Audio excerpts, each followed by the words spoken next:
Bonjour, c'est Sandrine de Vie Scolaire Zen. Vous voudriez que votre enfant coopère beaucoup plus facilement, ça n'est pas le cas. Quand vous lui posez une demande, il n'y accède pas. Vous avez l'impression de ne pas être écouté, de ne pas être entendu. Vous avez l'impression qu'il n'en fait qu'à sa tête et cela vous agace fortement. Sachez tout d'abord que l'enfant, en général, vit dans le moment présent et qu'il est totalement absorbé, concentré dans ses jeux, dans son imaginaire.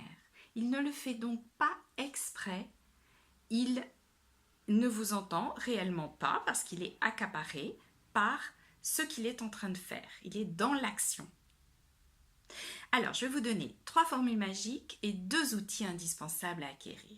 La première formule magique, c'est tout d'abord de lui demander de combien de temps as-tu besoin pour t'habiller, sortir du bain.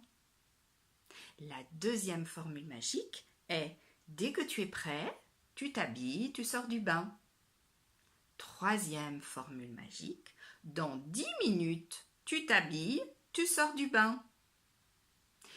Les 2 outils indispensables à acquérir sont tout d'abord le timer et ensuite le sablier.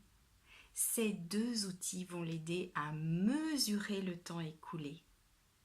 Ils vont lui permettre de le voir. Ça sera concret pour lui. Les bénéfices de tout cela, eh bien, vous ne lui imposez pas une contrainte trop difficile, surtout pour un petit enfant.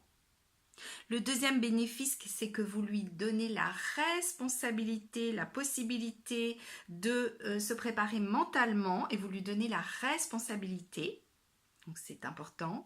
Et la dernière, c'est que vous lui faites confiance. À très bientôt.